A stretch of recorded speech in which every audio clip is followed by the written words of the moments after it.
Hey, Chris.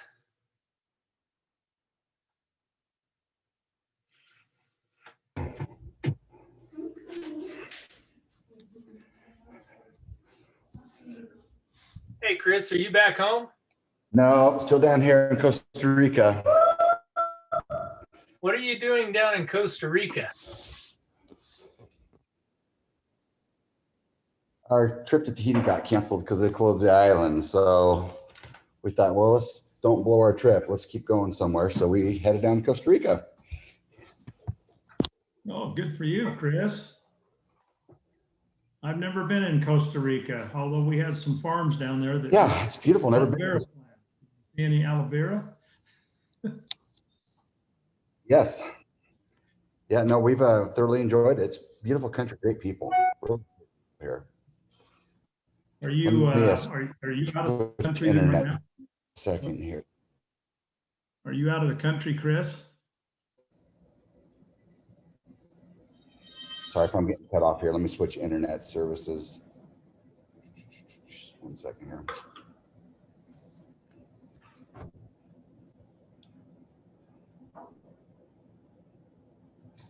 Okay, is this any better?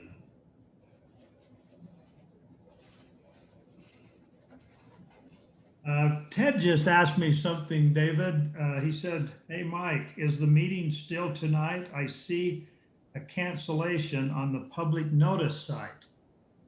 Oh, What is that? I don't know what that would be. I'll bet it's because she had to change the link. She probably had to repost it. And so he's looking at the one that got canceled and not the new link. So I'm checking right now.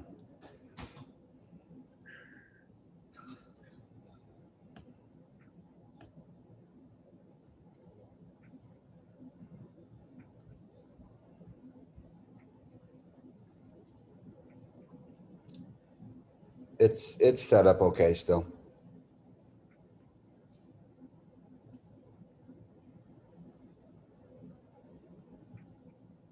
anyway, I think they're having the Board of Adjustments meeting on the other Zoom link, on the one that Jody normally has. Okay. And she was worried that even though it started at, I think, 6:30, she was worried that it wouldn't be done. So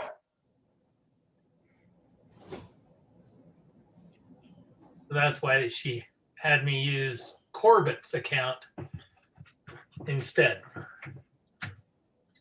Do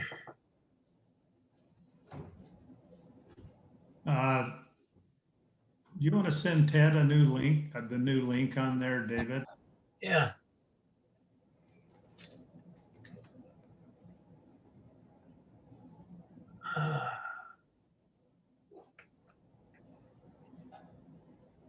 You can tell that I'm not very savvy on this stuff, so.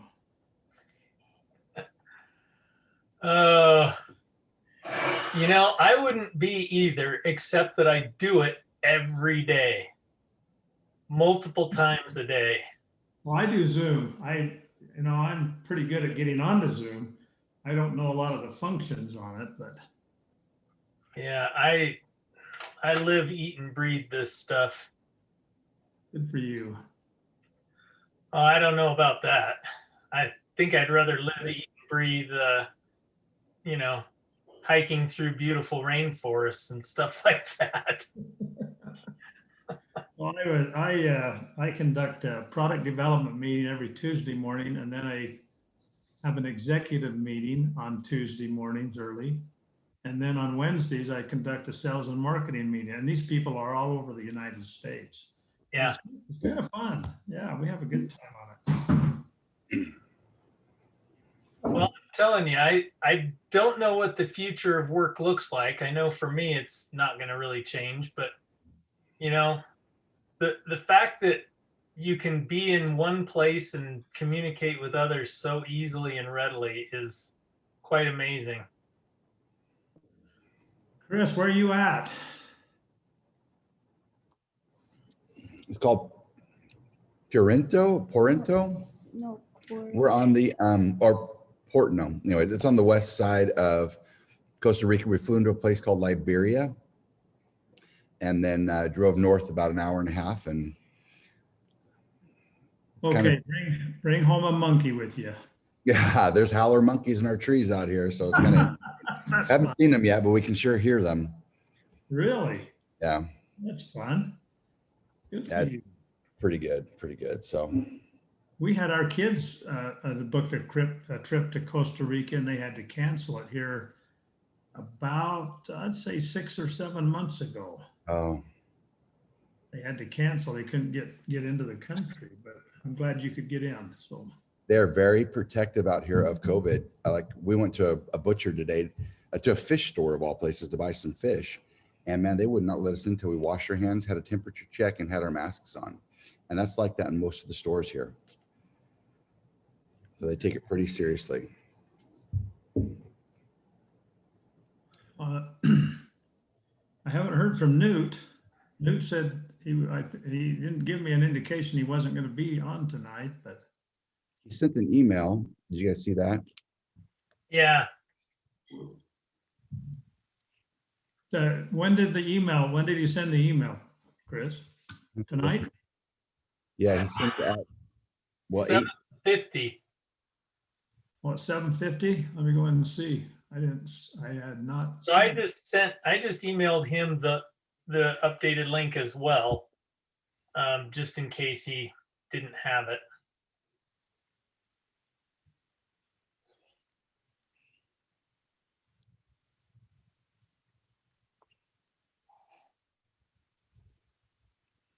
Oh, I'm glad he did that. I tried to find Woodlands and I could not get any information from them. They're very small. I don't even know. They probably just have like a, I don't know, a city representative or something. Well, So, back in the day when we moved in, all they had was a recorder that worked out of her house. In Woodland Hills here? Yeah, Wow. well, who was that, David? I'm Have you- trying. Debbie Pierce or Sargent, Dana Sargent. Dana Sargent. Yeah, because I was working out of my house too since 97 or 98. And honestly, Dana was awesome to work with. Really nice person.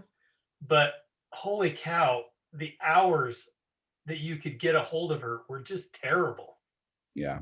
So, you'd call at like 12:05 and the phone would go straight to voicemail and you'd be like, have to wait until tomorrow. So every little thing just took forever. So it's kind of interesting because now, we get these people who are used to building down in Provo or Orem or, even Salem. And there's a lot of anger and frustration towards the city. And I just have to tell them, look, we've only got, I guess now 3 full-time employees, but you're just not going to get the level of service. We don't have an entire building department for you. So it's a little bit different experience, but anyway, we've tried to make it better, but it's still not quite what some people would like. There's Ted. Hi, Ted. Hey, Mike. I'm trying to get Mark Sovine. I've been forwarding the link to him too. Okay. Hoping he's going to join. I sent it to him a couple times. So. We'll go ahead and start our meeting so we don't delay. We're moving you to the top of the agenda, so you don't have to stay on and listen to our chatter. Yeah, thanks, Mike. Appreciate that. We'll move you right to the top. Chris is looking pretty tan there in the video. Yeah, Jealous. It's a pride, let me tell you. he's gonna come back as a howler monkey. That's Oh. Got a All sword right, there behind him.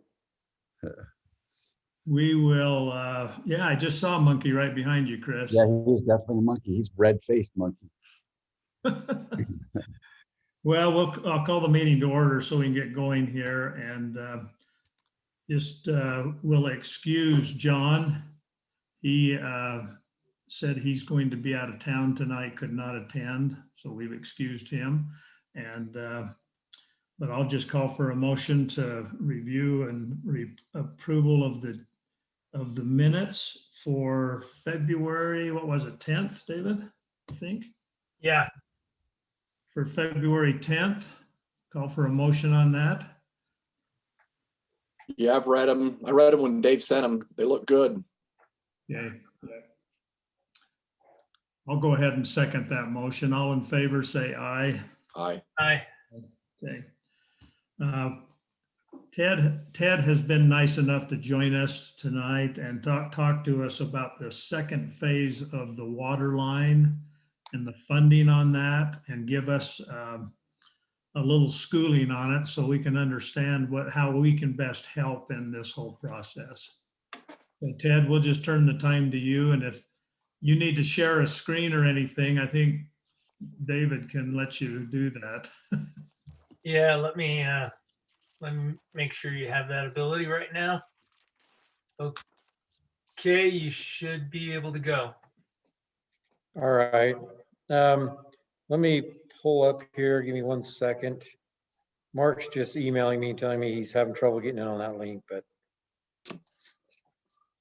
Jody had to repost a link, Ted. She evidently it was being used and she was afraid that it wouldn't be the meeting be over. So she posted a new link for us, and that's why it probably came up canceled on that first link. Yeah, okay. What I'm going to do is I'll just kind of update you on some information on the remaining water line kind of projects that have been planned, and maybe just for information for this committee. The water line project was initially, it was mapped by Corbett and our city engineer. They sat down and they mapped out areas in the city where there were known problems or older water lines. And that was divided up then into 5 areas, is what they called it. We then kind of took hold of that and started planning the first project, which included a couple of those areas. And then ultimately, when we started phasing this, we broke this down. Instead of areas, we lumped this into 3 phases. And phase 1 is the one that's under construction now. That was $3.2 million. And that's the one that we just recently raised the rates for to pay for that project. So then we've been looking at how do we phase the remaining projects and what would it take to finance those projects. So we broke this into 2 more phases, a phase 2 and phase 3. And I'll share my screen now.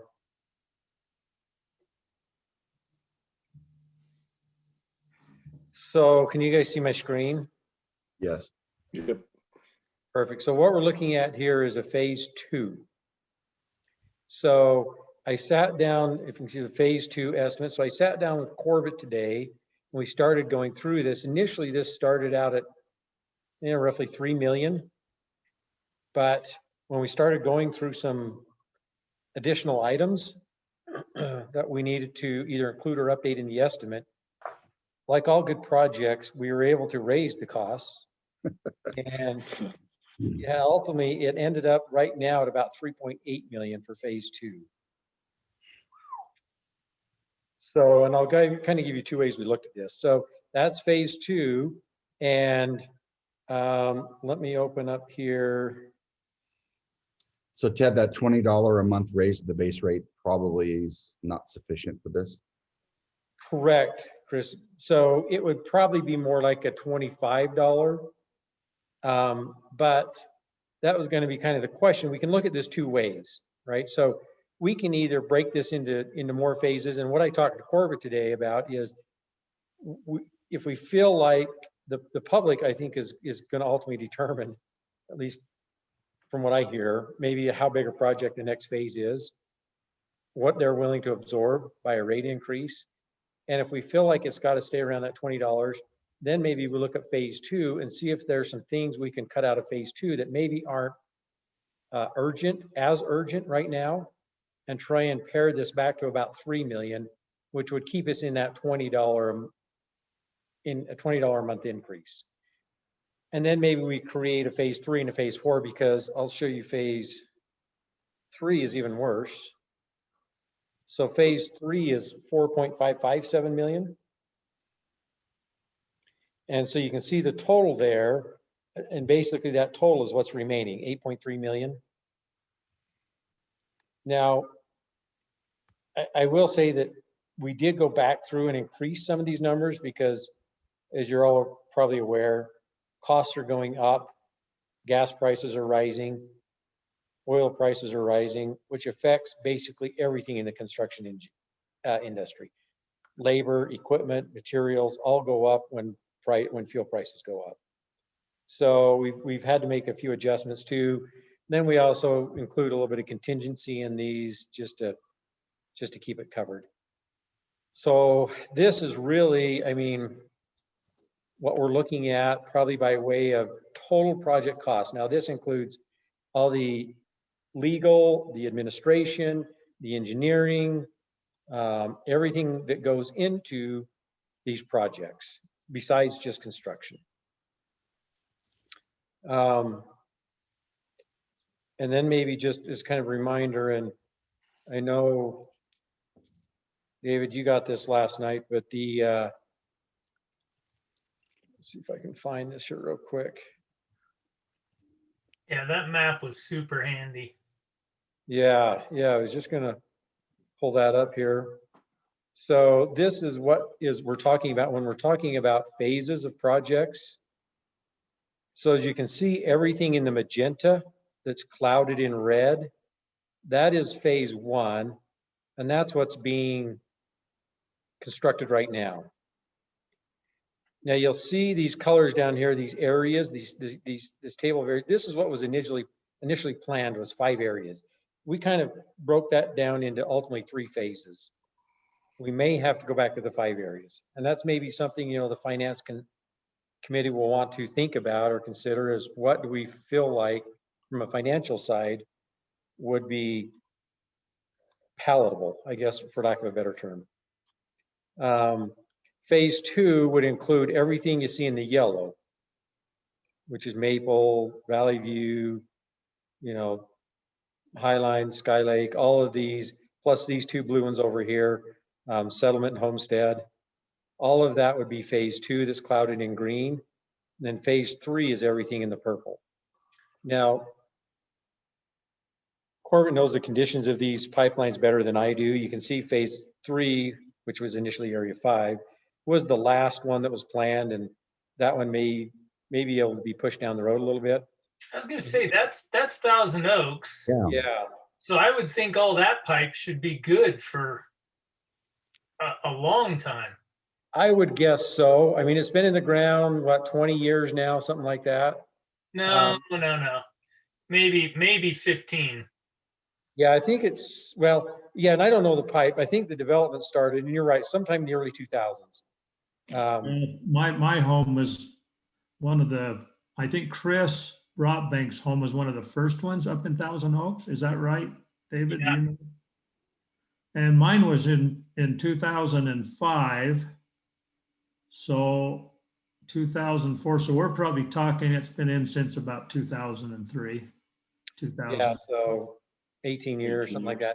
that. So my guess is this pipe's probably okay for a while. And I think phase 3, Corbett may have a different opinion, but I think phase 3 can be pushed down the road a ways. So Thousand Oaks is phase 3. Yeah. Yeah. So my feeling is if we can cover phase 2, and maybe, as you can see, the cost in phase 2 is increased to include all this. And basically what this does in phase 2 is it replaces the remaining 6-inch pipe that we have in the city. So as you, well, I don't know, you may not be aware, but the Division of Drinking Water, they administer the state rules for drinking water.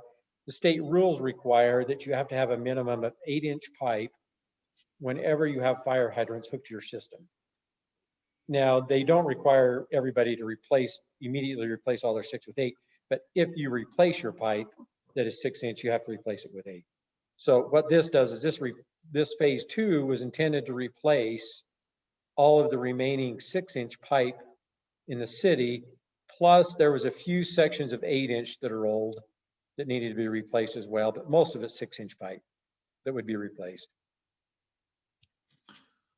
Maybe that we have to scale that back. And we're sure that all of these are old enough to be replaced. There's nothing in there that's new or that we would have to, it's just the whole thing. We have to replace everything with 8-inch. Yeah, a few of those breaks that happened back when we were having all the water line breaks happened in this phase 2 area. But in discussing with Corbett, because today when we were sitting and going through this, he was kind of the same opinion. He said, boy, that's 3.8 million is going to be tough. So the discussion was, do we sit down and we look at what can we remove from the phase 2 project that may not be as urgent as some of the other areas to try and get it down to more of a palatable cost. And here we've broke it down by street. So we can take a look at individual streets to try and determine, okay, maybe some streets aren't as important as others, and can we reduce it by, $750,000, $800,000. So Ted, can I just interject something here? I talked to either Corbett or Craig the other day and asked them, are we replacing the water pipe on Maple and stuff because we've had 3 breaks in 5 years? Or are we replacing it because we just want to replace it and are we trying to be proactive? But really, all I can tell from my records, and Corbett would have better ones, is we only had like 3 or 4 breaks in 5 years. It almost seems like we're fixing something that may not need to be fixed right now. I know the costs are raising and that kind of stuff, but another $3 million, that's a lot of money. And then I look at wanting to replace Thousand Oaks and have to step back and think, okay, is this really an engineering thing that needs to be done? Or is this something that we're as a city council, city employees worried that is breaking? I mean, is this really a necessity? And I think those are all good questions. From an engineering aspect, we now just have got the system modeled, including the 6-inch lines that are there. And for operation, the system works fine. I know Corbett's really nervous. That's why he's well, let me step back. If the system were operating like it should be operated, it would be fine. After those few breaks that we had, and I don't know, they were somewhere down in here. They were literally on the corner of Woodland Hills Drive and Maple. And Maple, yeah, right in here. In 5 feet of that corner. So One up midway by Mountain Vale, but there really hasn't been a whole lot. So, and that would be a question that, maybe we want to sit down with Corbett and say, is this dire, or can we hold off for a few years? Operationally, it works fine, except for what has happened is after these breaks happened, this one that happened here a few months ago, David, that you're referring to, Corbett went up and turned down all the pressures in the PRVs to basically minimum pressure. So when we went and did fire flow testing a couple of weeks ago with Mark and Chief and I went out and did some fire hydrant testing, and fire hydrants wouldn't flow what they should be flowing, the minimum required. And I think it's because the PRVs are turned way down. Now, the fire hydrants bypass the PRVs when they're open. What's that? The fire hydrants bypass the PRVs when they're open, so that should have no bearing on it. Well, yes and no. The PRVs are supposed to open fully when you get a high demand. but I don't think that's what happens because he's basically and let me kind of explain the PRV. So what happens is you've got a loop system, and what he's done is he's turned down the PRVs enough that the water's all basically being forced to come from one direction. And since it's not feeding from multiple directions, only coming from one direction, the hydrant can't get as much water as it should be getting. If So that makes sense. Ted, and Now, again, whether I'm not an engineer, but on that break that happened by Woodland Hills and Maple, so we basically had two types of breaks that I know of in the city. One is where, because the pipe is so has been eaten away, we get those I'm going to call them quarter size, or kind of bullet hole kind of breaks, where basically the metal pops off and it looks like somebody shot it with a gun. And then the other type of break is where the pipe, the earth shifts, whatever, and it cracks the pipe. It's more of a full-on crack. Well, the one down on Maple was totally the crack style. That one that you're showing in the picture right there is more the bullet hole style. So right. Anyway, I'm not trying to say that Corbett's wrong. That's definitely not what I'm trying to say. What I'm trying to say is I think we need to do a little more investigation and find out, what are these breaks and why did they happen? And anyway, just ask some of those kind of questions. But regardless of that, and I'll also say that I was kind of shocked that Thousand Oaks was even phased in. To me, that was kind of, I was like, what? Why are we doing that? Because not only was Thousand Oaks fairly recently put in, but when it was put in, it was we think it was done correctly. It was not a Bushnell job. Correct. It's all the Bushnell piping that's killing us. Do we know Yeah. what kind of pipe Don Meekum used when he did Thousand Oaks? Was it what we're using now, or was it iron? I don't know Corbett would, but again, since it was done when Corbett was in our public works director, I'm sure he made him do it right. So Yeah, and by then the practices had improved a lot when Thousand Oaks was done. So, and I would agree, David, that's kind of why we pushed that into phase 3, because I really don't think that has to be done for quite a few years.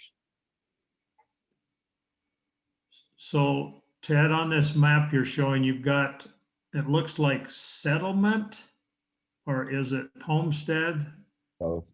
area is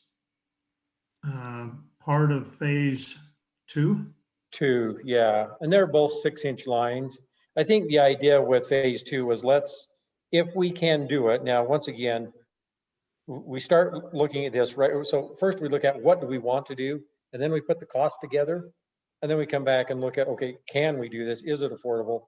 Or do we need to look at starting to phase it back or throw more in or whatever? So we're kind of at the point where we said, okay, if we were to be able to do a phase 2, what do we want to cost out? So what we basically did for phase 2 is we took a look at the rest of the 6-inch pipe in town. So if we're going to do a phase 2, let's replace the rest of the 6-inch that's older pipe and see what that costs. And that's kind of where we're at now. So does Thousand Oaks have 8-inch? It's all 8 or 10-inch, yeah. Okay. Do we know why area 3, the blue area, is different than the yellow area 2? Was it potentially, can we split phase 2 into a blue and a yellow? Possibly. And that's possible. And that's good question, Newt. I think part of the reason, and I don't know for sure, this is where Corbett and probably LEI would have a little bit better background on it than me, but I think that was the intent, was that these were developed by priority. So area 2 was a higher priority than area 3 and area 4 and so on. So I think if we were to cut back, we would start looking at if we decided to do another phase, and that's, I guess, the first question, then we would look at probably this area 2 if we had to start reducing, and maybe we do area 2. And it was probably because this is some of the older, I'm guessing the older pipe in town is probably older pipe than area 2. I don't know. Just me guessing. I mean, I keep telling Corbett, he texts me and he says, how much do you think we would have to raise the rates to do phase 2? And I text him back, said, are you asking me as an engineer or as a citizen? That's the way we need to look at it. Yeah. Well, and I talked to Jody about that. I think this year is going to be tough to raise rates to a significant level. I think what we were talking today, Ted, was about $20 on the base rate, which would run it up to about $96, I think. Yeah. And I think when we looked at that, Mike, that would do about $3 million, Yeah. which really, if we looked at that yellow area, I'm guessing, I haven't broke that out, but it's probably a little less than 3 million. Yeah, I think $20 is going to be a lot better than what we just raised them, because what we raised them, people are going to start feeling the effects of those in the summertime, and that's when people are going to start screaming. Hey, Mike, can I interject here for a second on that? Sure. Is that Mark, I finally got on. So, Mark? Welcome. the Ted is talking about, the cost of about 3 million. Now, when we start talking to the $20, that's, that's based on a 0% loan for 30 years, similar to what we just received from the state. However, there may be some options in the forms of grants that we might get that we're unable to get on the first phase. I think that's something we should certainly look at as part of the decision making. Also, Ted, a quick question. If we were to, we're still questioning whether or not we could do this. If we were to start the process with the Division of Drinking Water or with the other guys, I can't think of them all of a sudden. Rural water. Rural Yeah. development. Rural development, thank you. If we were to start the process and determine, in the middle of the process, hey, we actually don't think we need the money at this time. I mean, is there any penalty for, other than a little egg on our face, is there any penalty for withdrawing from the project if we apply and then decide we don't need it? That's a good question. I may ask Heather that, the drinking water, our drinking water contact, maybe I can ask her, because I know last night in the council meeting, there's some interest in getting an application in because the deadline is April 7th. But two questions that would have to be answered is one, well, I guess first, do we really want to do it? And then secondly, what would we request by way of amount of money in the application? Those two questions we'd have to answer before submitting the application. And probably the good news was if we do want to submit one, since we just did one, it's going to be a lot easier this time because we can just copy and paste a lot of the information that was in the first application. They're not easy applications. They're 7-8 page applications, 9. But I think a lot of the data we can use. So Did council give permission to go ahead and apply last night by a formal Yeah. vote? they did. Great. Okay. Yes. And okay, so there's a bunch of different things. Yeah. One, and Carrie brought this up last night, that it might be possible to get some grant money from this COVID money that's coming to the state. Whether or not that can actually happen or not, who knows? Then there's the grants, as Mark mentioned, that are a possibility. I think we all feel like we would like to do phase 2. I think the council pretty much said, yeah, we would really like to do phase 2 if we can find the financing.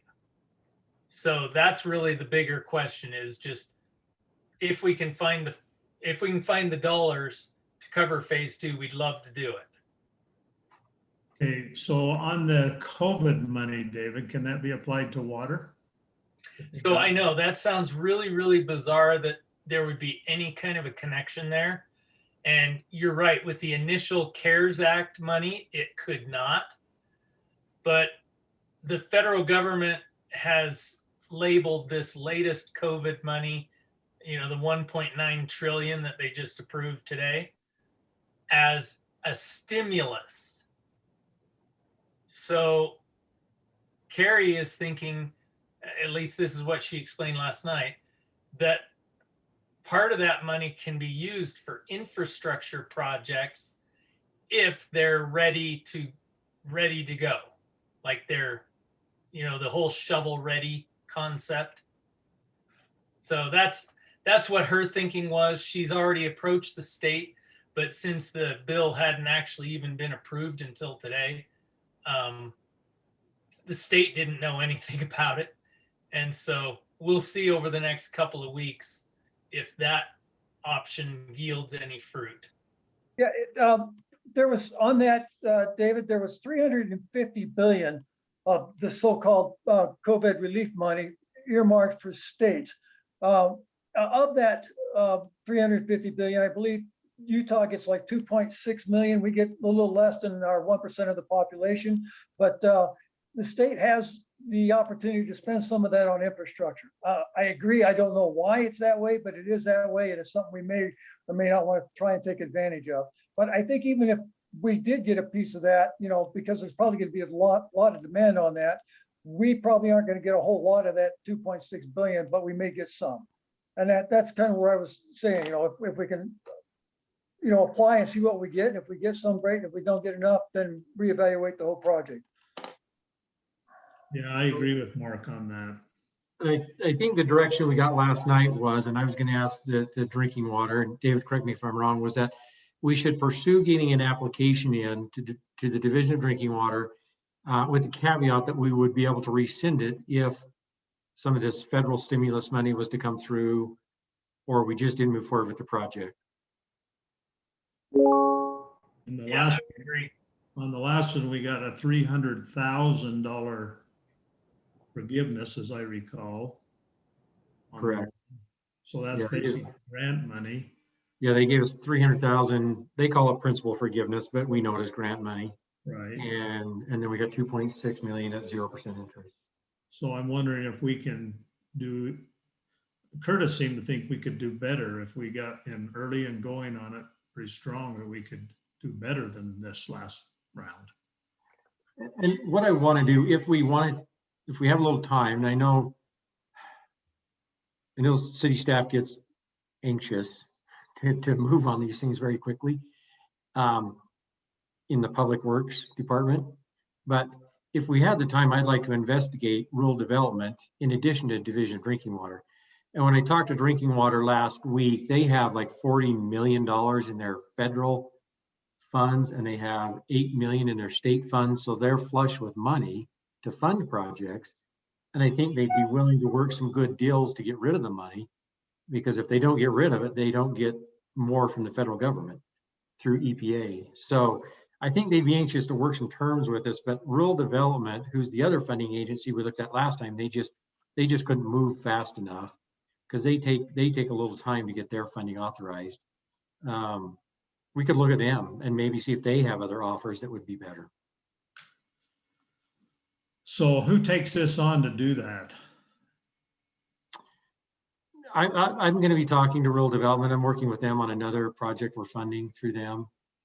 So I can ask them what they might be able to offer. But I guess in the meantime, I think I had on my plate two things. Well, one from the council was to just move forward with the application if we can rescind the application before the June board meeting, in the event that we have other funding that comes available, or we can't do the project. And secondly, I can talk to rural development. But, my opinion is, and I don't know, this is just me talking, obviously you guys are the financial decision makers. And I know the Public Works Director has a whole different thought process. I'm of the opinion, let's take just a little more time and figure out this phase 2. And I know the urgency is prices are going up, and they are. Construction prices have went up the last month a bit because of the increased fuel prices. And that's probably just going to continue. But maybe we take a month or two and just figure this out for sure. Are the pictures that you showed us, Ted, are they were they taken out of the phase 2 area? They were taken out of phase 1 area Yeah. that I'm aware of. Corbett texted those to me. That was a presentation we did last week. I have some pictures too, and I think they came out of phase 1. But it concerns me when you say that the water flow out of the hydrants, that's a very important area for us down there. If a fire comes up through there, we want to have plenty of water to fight down in that area, I would think. But Yeah, and one of the things we're working on, since now we have a working water system model, because Corbett admittedly, what he did when the water line breaks started happening, he just went down and started turning down PRVs, right? He didn't have them go to a certain set point. He just turned down as low as he could get them and turned them up a little bit until they got water flowing through them. And in some cases, some of the PRVs that shut them down, so we get water flow now all from one direction instead of from multiple directions to feed these hydrants. So one of the things I now that we have a working model talking about is let us maybe go through and optimize this, and we can tell you where you need to set those PRV settings to make this work like it should be working. And then we can look at the pressures in the system and see what it does to these pipeline pressures by adjusting these PRVs. And we can do all this in the model before he does anything in the field. so is that So actually it's all optimized. digging, Ted, and uncovering some pipe in certain areas, or? No, we'll do it all in the model. Corbett actually is going through right now, and he's going back to those PRVs, and he's looking at all these settings, and he's giving us that information so we can get the model set up to represent what is existing right now.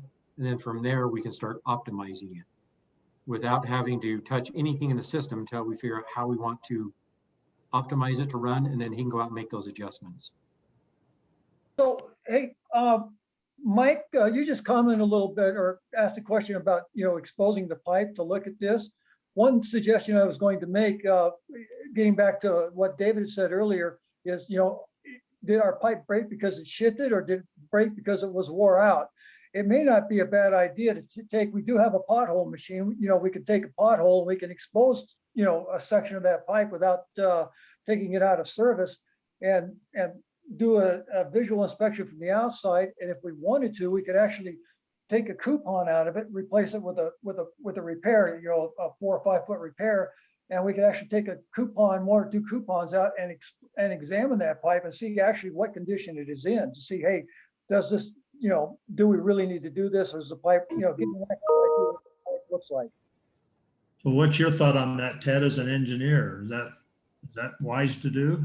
We've done that before, dug up pipe and taking some coupons out and tested them. In this case, I think just even a visual inspection of it, we'll have a pretty good idea. My gut tells me is, since these pipes were put in roughly the same time as phase 1, they're in the construction methods at that time were not near what they are today.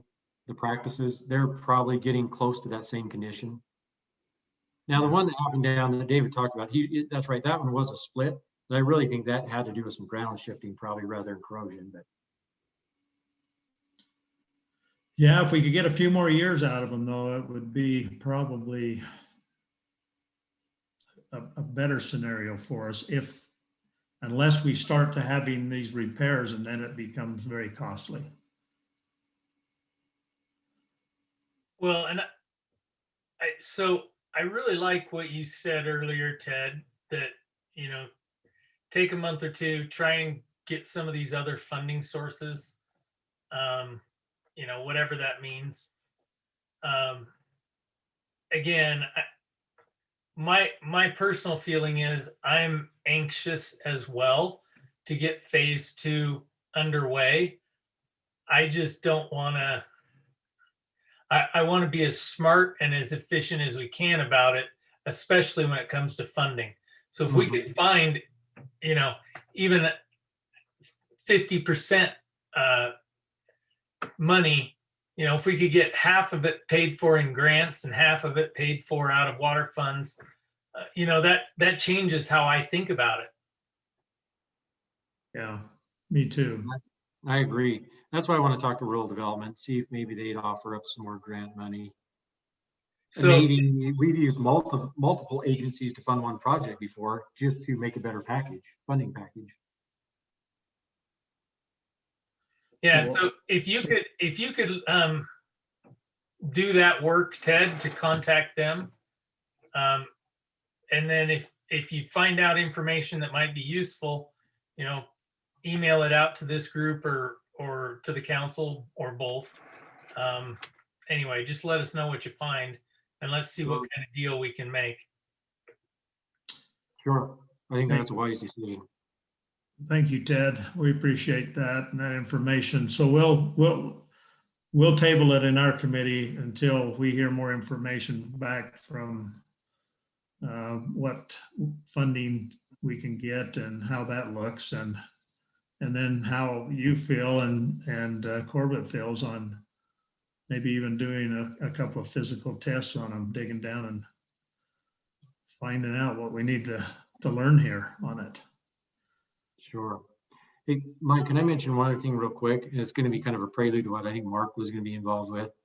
And this is mostly just curious from David's perspective. Last night we had the discussion about getting the additional funding to pave those roads as part of the water line project from the Division of Drinking Water. And we got talking about it today. I got talking about Corbett and Jody, and I just wanted to clarify or make sure there wasn't a misunderstanding. The additional funds we were requesting from DDW, the extra roughly 400,000, would pave the roads that were planned to be paved with the city road funds, basically 3 roads, not the entire water project. Was that what you were reading? I think okay, so let's actually get specific. So we're talking about Oak, Lower Oak, and then are we talking about anything other than that? Yeah, so what we were talking about was Broad Hollow, East Spring, and Lower Oak. And Lower Oak. So those 3 projects, which you're right, they were on the list of road projects to be done with road money. Now we're moving that to, or we're considering moving that to water money, and then not having to use those funds for. But it's not things like Valley View Circle or any of those. Correct. None of that. I just want to make sure that was understood, because, and I was going to send out an email tonight to the council just to clarify that, because I didn't want to get paving and all of a sudden get questions of why aren't we paving this entire project, redoing all the roads? Because that, when we added that up, that's like 1.4 million to do everything that the water project's impacting. So it will just do the 3 roads that were planned under the road, which Broad Hollow actually wasn't originally planned. I think instead we had Lower Loafer, or West Loafer we called it, and something else, but that one got delayed or pushed back because some creeks not doing their work. So then we threw Broad Hollow into the mix. So We actually looked at doing Broad Hollow because we were going to have some savings from the water project, and we were going to use Right. that savings and try and get Broad Hollow done. I think was the original idea. right. So those 3 streets are the ones that will be done for that additional money from the water funding. So we can legally do that because they were tore up for the water line. Yeah, so I approached the Division of Drinking Water last week after a meeting we had with, well, Mike, it was that meeting we had with you and Chris there and Mark. And so I Right. approached Drinking Water last week, and they didn't see an issue with requesting that additional money to do some road work. So Okay, I'm going to send that request out this week. But I just wanted to make sure, I didn't want the council to think we were doing every road in the water project. so Ted, would you be willing to provide us a copy of this phase map Uh-huh. and your spreadsheet? You can just send that to me and I'll forward it on to the group here. You bet. I think that's important. It'd be good to have in our files here, so. Okay. Oh yeah, I'll send it over to you, Mike. That really clarifies a lot for me personally, and maybe Newt too. I've been wondering where all these phases were, so this is good. Okay, well, I'll take my 2 assignments then. See if I Right. can work on those over the next week. Do you need to stay on with Mark? Mark's going to talk to us a little bit about roads and,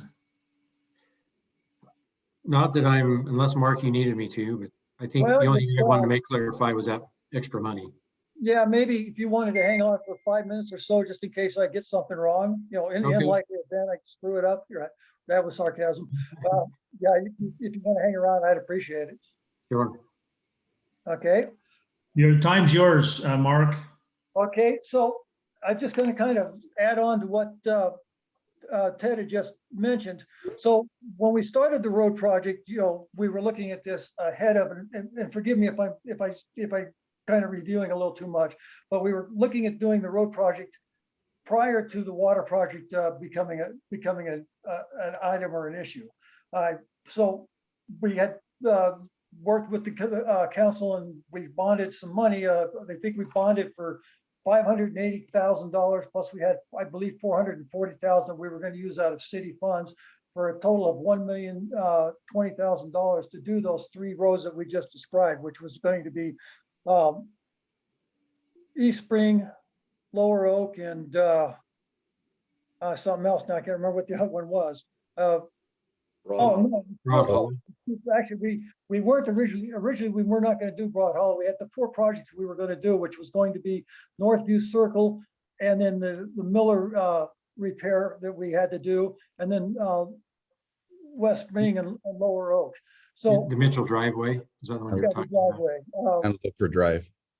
So out of the money that we have expended so far, and Chris can back me up on this or clarify, I think we spent like $61,000 on the Mitchell project, and we've spent 300 and some change on Northview. I think we still have some more invoices we're expecting to bring us up somewhere close to about 400,000 on that. Does that sound about right, Chris? I'm just pulling it up right now. Sorry, I got your email. You weren't on the phone call earlier, but I'm out of the country at the moment, so I apologize. I remember you said you were going to Costa Rica or something. Chris, you say that like we should feel bad for you. I know. I feel bad for myself. So Yeah, I was probably the last item on your mind. So I'm surprised you're on our meeting, Chris. Thank you. I am too. So anyway, as he's verifying my numbers, so we've spent a little over about 460,000 of that money so far with those 2 projects. That's with the expected invoices that are still coming in on Northview. So it leaves us about 550,000 or so left out of the 2 funds that have not been spent. And so the idea was, of course, to spend them on the road projects that after the water line was put in. But what we're looking at doing now with the Division of Drinking Water to try and get 2 projects together, the question becomes now, what can we do with this money? And I mean, there's options there that, we could simply pay it back. We could use it for other things. That's something that obviously the council is going to have to weigh in on. Or do we want to look at, does the council want to direct the public works folks to identify some more projects? So that's kind of where we would be at on that. So we're just, what do we do with this money now? If in fact we go ahead and borrow that extra $400,000 from the Division of Drinking Water. So what's the loan rate on that, Chris? I believe that's a 3% loan, if I'm right, if I remember correctly, right around 3%. Again, Chris probably has a better answer on that. Yeah, on the original, it's right around 3. Pardon? Yes. Can we get cheaper money than that, Chris? Well, according to Zions, and I talked to them on Thursday before I left, bond rates have been taking a wrong turn for cities. With the new administration, some of the things they're doing, bond rates are starting to go up now. So no, our money is not going to get us as far as it used to. So we probably don't want to give that money up then. If we've got it at 3%. Yeah, not right now. That we don't want to give up. How much left is there, Chris? Let me see here. Let me put this on the screen. About 500 and something thousand, 600 and something thousand. My rough estimate is 560, but that's just going on numbers that I've been writing down after asking questions. I Okay, hope so somebody can see that better than I can. if you can see my screen, we're gonna go off of the original mayor's proposed budget. So we started out with about $102,000 this fiscal year, but now we're transcending 2 years because of like the Mitchell's driveway and some of those things. So now I'm gonna go back to 2020. This is last year. This is through June 30th, 2020. The bond cost is $25,032 to get. That was that the $580,000 bond. The Mitchell's driveway came in just at 61,300 last year, plus another 1,600 this year. So we're looking at about $65,000 roughly. Northview Circle, we had a budget of $317,000. And so far we've only been billed for $13,000. Excuse me, I got that backwards. We've been billed $297,000 plus $13,000 for last year. So that pretty much is all done. If I remember right, Northview Circle is completed. Does anybody know that for sure? I think it is. We were told it was. Okay, so it looks like we got a little bit of money left there. So it gives it roughly 600. So it looks like we've got maybe about $5,000 left there that's unallocated. Spring Drive, I don't know the status of that, but we budgeted $124,000 this year. West Loafer, which I understand is going to not happen all the way, but there was 11,000 expended last year towards some of the costs that were associated with that. And then Lower Oak, as of the bills I've had so far, we've only spent $236 out of $124,000. That So, road's in pretty bad shape. That needs to be done, right? yeah, and we have about $13,000 or $15,000 of a bond that we need to use for that the gentleman who brought the Ricky property put up. That's just So kind of quick That and leaves dirty. us with about 653,000. So what we need to do is take the 653,810 Yeah, minus the 299,400 plus our carryover that's unallocated of $350,000.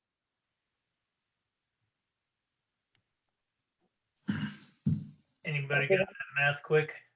I Yeah. lost on some of those numbers. 653,810. I can put it in my computer calculator right here.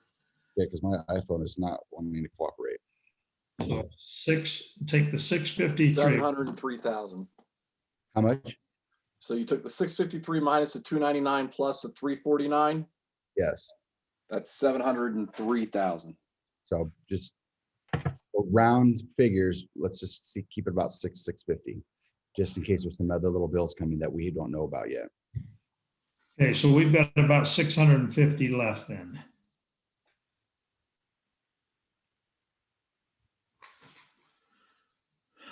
So what's the legal requirements on holding this money? You just don't want to pay for money if you don't need it, but if we need it, obviously at this lower rate, we want to keep it. So for- Another thought, Mike, we budgeted 3 million for the phase 1 water project, and we've come back and we asked for another 400,000 to complete the entire road on phase 1, on those areas of phase 1. Are we going to run into a similar dynamic on phase 2 that maybe this money could be used for? I'm just, throwing something out there. Because as we look at this phase 2 of this project, do we end up with, with some more road work that is not paid for out of that as well?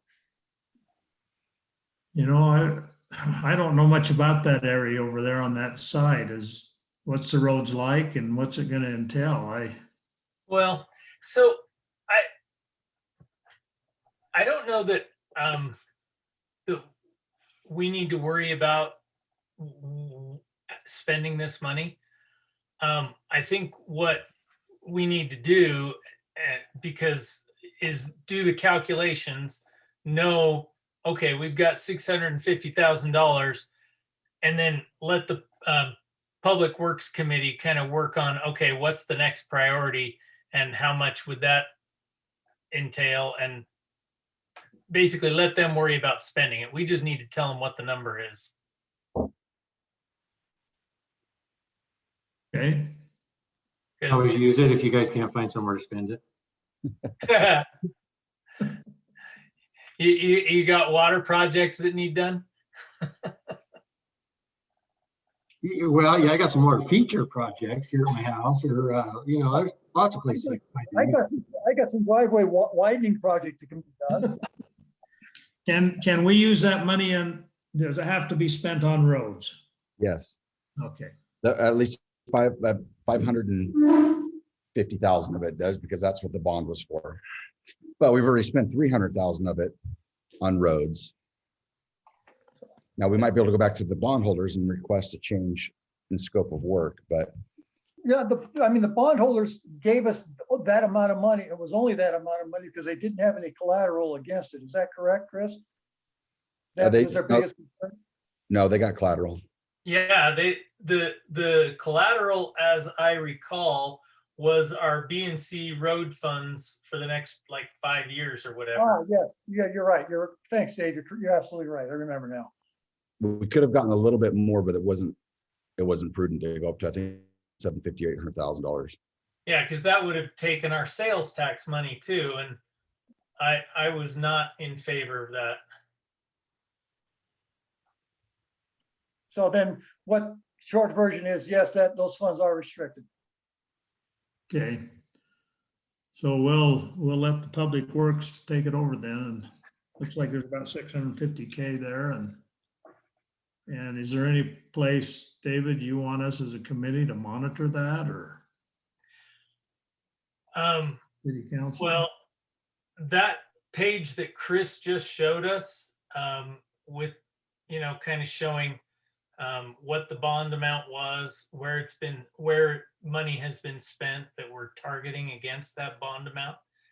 That was extremely useful. And I'd like, I don't know if we need to do it every month, but I definitely like at least, once a quarter to have Chris show that, so that, because bond money is really tricky to keep track of. You wouldn't think it is, but you start with a bond of so much, and then you're supposed to be taking, as projects get used and they use part of that money. But as Chris just showed you, then we also take budget money and put it against projects too. And it's really easy to get that all mixed up and commingled. And so I think it's helpful for us to think of it as two different pots and then track how we're spending against those two different areas. Yeah, Okay, that being said, Dave, and that's a good statement. We know that the bond money is restricted. What about the other funds? I mean, the council may not be restricted, but the council can say, hey, this is what we want to use for. No, you're exactly right, Mark. And that's the reason why Chris tracks them separately is, yeah, we have total flexibility on the other money. But again, it's kind of the reason why I said, we don't need to worry about how to spend the money is, holy cow, we've got enough projects. I mean, Settlement Drive needs to be repaved. It needs to be redone. It's a terrible road. West Loafer needs to be finished. It was promised that it would be finished years and years ago, hasn't been finished. Anyway, it needs to be finished. So we don't need to worry about where to spend money.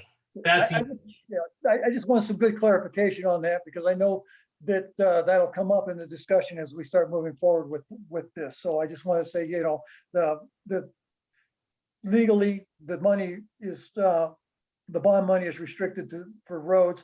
The council is giving us a direction to use the rest of the money on roads. I just want to, make sure that that's clear as we start going into further discussion with this, as we start moving forward.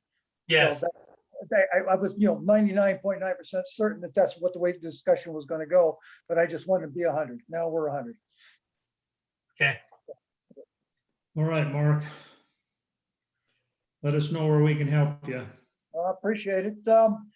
I do have one more item. I know you're talking a little bit about budget. I sent you all that little report from our last Public Works Committee about as we move forward, the budget, there was some small items. I don't know if that was on the agenda to talk about tonight or not. Yeah, go ahead and bring it. If you want to talk about it, Yeah, and if Ted wants to go ahead and let himself go, I appreciate his hanging on. thanks, Ted. Have a good Right. night. Thanks, you guys. Mike, I just emailed you the map and spreadsheet, so you should get it. Thank you, thank you. Thanks, Okay. Ted. See ya. So, okay, so I'll try and get this done as quickly as I can, because I think we all got better things to do tonight. During our last couple of meetings with the Public Works Committee, we kind of looked at some projects that we felt needed to be looked at for starting the new budget, or actually for 2021. And I believe everybody should have an overview of that. And we're just looking at it.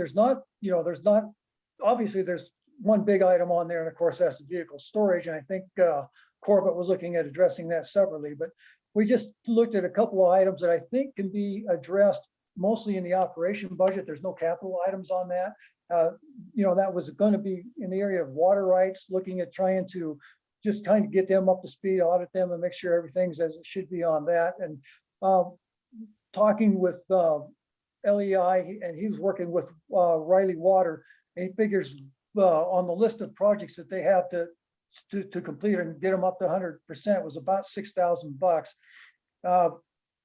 So we kind of discussed maybe putting in, $1,500 to $2,000 a year over the next 3 or 4 years until we get the projects done. Now, I might qualify that $6,000 was probably having a lot of the engineers doing the work that we may be able to do ourselves in-house, so we can save a lot of money. So it may not be a total of $6,000. That's why I kind of put that spread of 15 to 2,000 on there. But it would just be as we start looking at our budget, if we wanted to try and get these water rights up to speed. A big thing to do is, do we actually need to increase our certified water rights? And just to back up a little bit on that, Ted, I probably let him go too soon. Ted is doing part of that is his water study for the whole project. He's actually going to give us a report of actually how much water we are using and how much we actually need. And so that should be presented to us here in the next little bit. So, how much water do we need I can't even talk now, certify, so that we can make sure that our usage matches what we have perfected with the Drink Board of Division of Drinking Water. So that was just one item we looked at. Another item we looked at that this could Hey, be Mark, can I interrupt you for a second? a It's like we go exercise every couple of years, and Wayne Franson spent a long time going through this about a year and a half ago, and basically did our own little proof and found out that we were more than adequate. Has anybody talked to him just to get a copy of his report so we're not doubling up? He was part of that discussion when we had that discussion last month. So he's aware of it. So yeah, we have talked with him on that. He was part of the committee, so he is aware of it. Okay, I just don't want anybody to spin their wheels if it's already been. And I'm so sorry, that was just one item, was just making sure our water rights were certificated. There's a couple of other changes that need to be made, and they're all small. And it was, of course, it was Wayne who brought up the fact that we could probably do a lot of this in-house. So that's where we're at. But even small amounts, we just feel like we need just at least a little bit of money in there, and just go ahead and do that. Then the other thing we looked at talking about is with the new well we put in, and with the climate challenges we have, and the growth that's not only in our community but in the entire south end of the valley, is what is our water table looking like for our wells? And so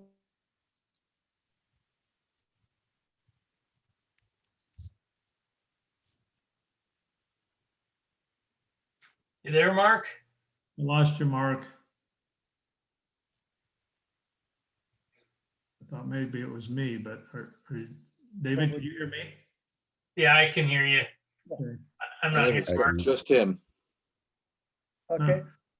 So anyway, we I've actually talked with the Utah Geological Survey. They think it would be a great project to do basin-wide, which would be, basically from Springville to Goshen, and kind of take a look at what's going on. That would be a long-term, very expensive project. But in the meantime, we could probably just do something for ourselves to say, over the next, like I said, 10 to 15 years, we can say, hey, our water table's changing a little bit. It's going down, it's staying the same. So we'll have some knowledge.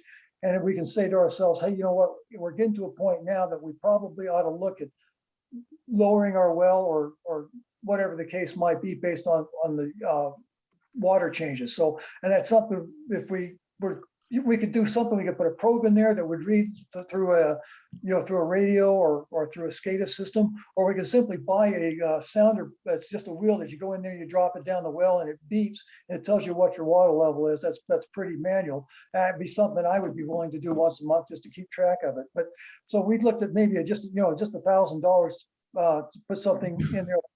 It'd save us a lot of money going down the road if rather than get caught by surprise. So So Mark, that was really the financial items we were looking at. We also talked a little bit about sewer operations. I did talk with Bob Otley a little bit on the Payson deal. He seems to think we've got it squared up. But the question we didn't have answered is, do we have any actual city funds to operate the sewer system, i.e. what is the administrative cost for sending out the bills? What does it cost to send our public works guys for training or stuff like that? How is that being paid for? And there's really no answer on that. So we wanted to see, is there a need to put a little money into the sewer operations account to cover those incidental costs that we may need to have? So that was another thing we looked at. And then safety ended up being the big discussion on our meeting. We kind of, everybody determined that, hey, safety is very, very important. Paul and David both agreed as council members to take it to the council to make sure that this was incorporated in the new safety, that a safety portion was incorporated into the employee policy handbook and also address the associated budget requirements. So those were really the main topics that we talked about that we'd like to see considered as we start looking at the budget. We know that, budget priorities, excuse me, my phone just fell over. We know that budget priorities are important other than just public works, but we just want to make sure that, you guys knew what we wanted and the costs associated to that.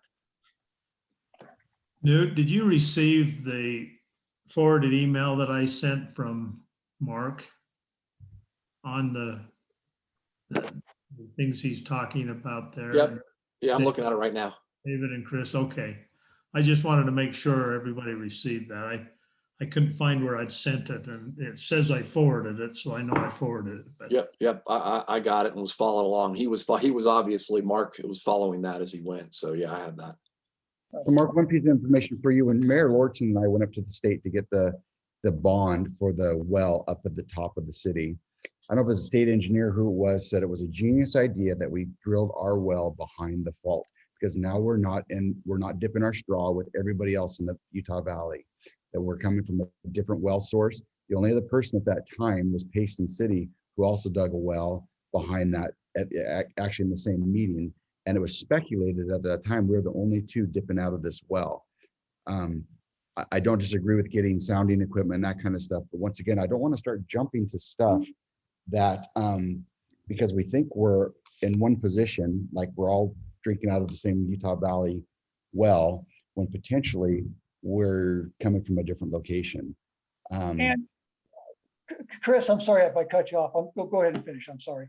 No, I was just gonna say I'd be interested to know what the state engineers or somebody was talking about, because we did dig behind the fault, how we're not somehow taking water out of where everybody else is getting their water, whether it's cities or everybody that's in the county that's drilled all these wells. It was theorized with the study they did a couple of years ago that all those people down there are drinking from the same place. Yeah, and so I did contact, his name was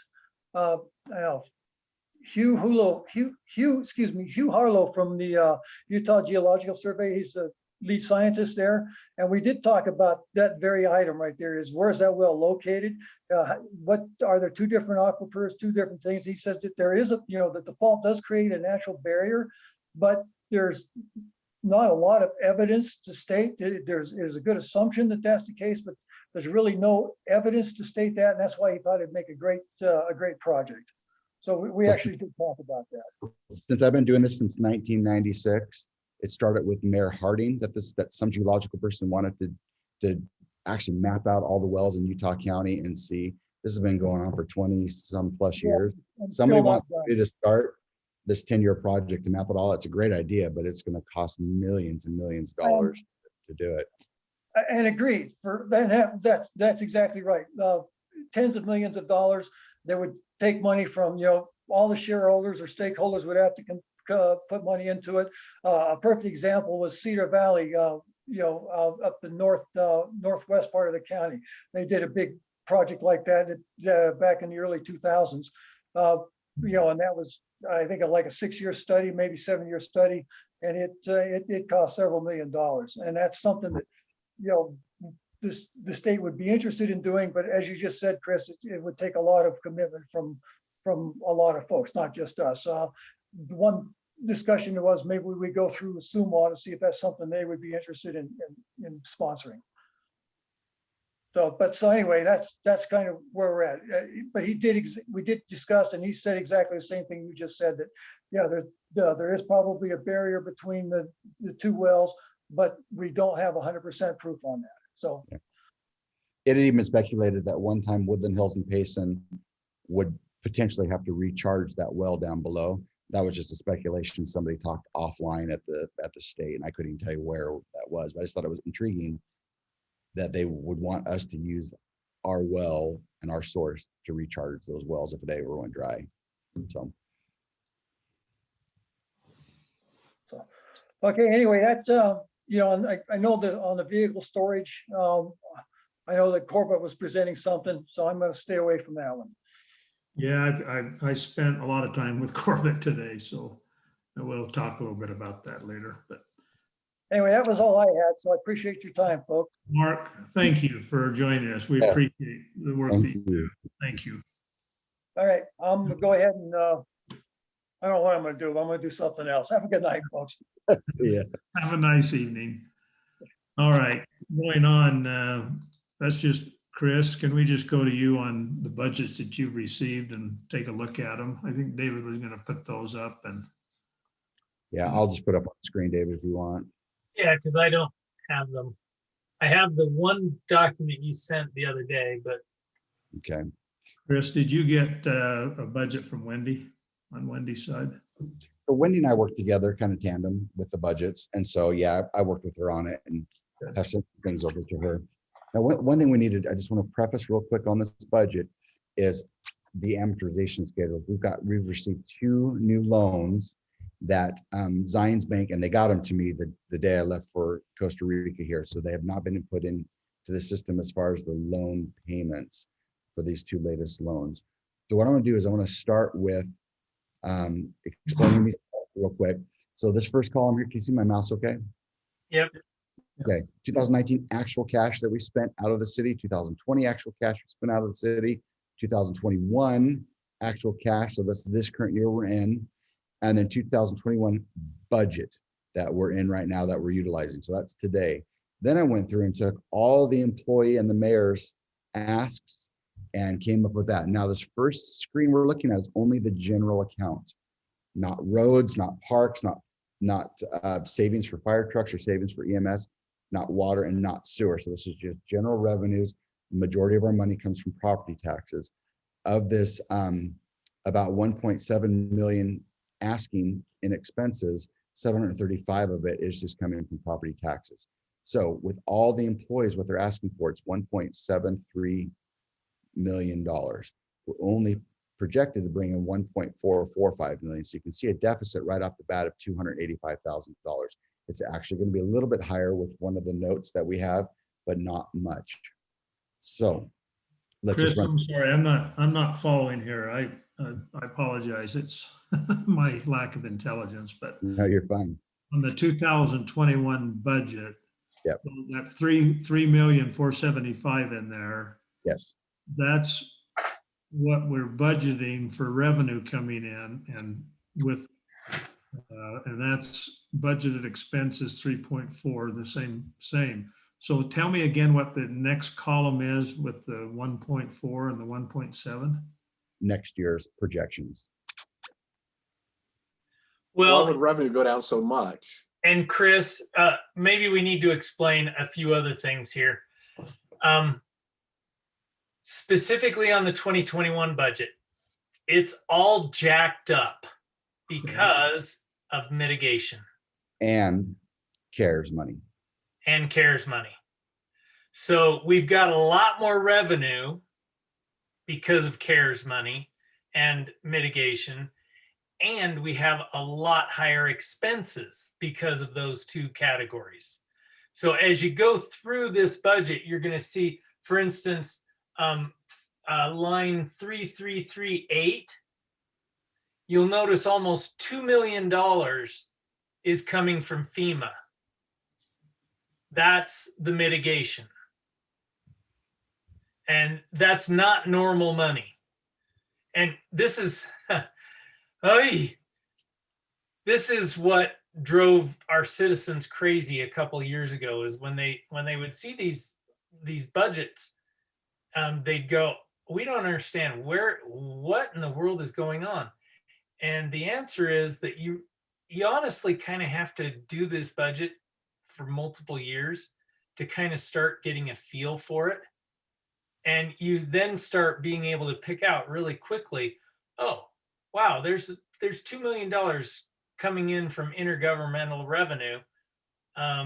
We're never going to see that money again. That was a one-time deal. There's a lot of one-time deals that take place in our budget, and you just kind of got to know how to pick those out. Okay. So the 2022 is this fiscal year up until July? No, No, it's the upcoming fiscal year. This starts July 1st of this year and goes to June 30th of next year. Okay, got it. Okay. Got it. So this is all the stuff that you emailed me, Mike, and the stuff I've got from Wendy. I've put into this line right here just to see if everybody got what they wanted, where we would be. Now, could we afford the $1.73 million? Yes, but we'd be hitting people's property taxes like crazy. And I just can't imagine that council would vote for a huge property tax increase of $300,000. It's just not prudent. It's not good for the citizens either. So then what do we look at? We look at cutting things.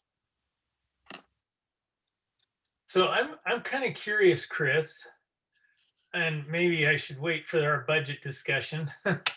But last year there were a couple areas, like you increased our franchise tax kind of significantly, and then you also increased telecom, and basically you pushed the edge on a few of these revenue areas. Where did we end up landing, or where do you think we're going to end up landing? I think we're going to be pretty close to the 2021 budgeted items. We're about 6 months into the year on our franchise taxes and stuff, and we get a lot of it through electricity and through gas. Now the wintertime is gas tax, natural gas tax, and SESD tax.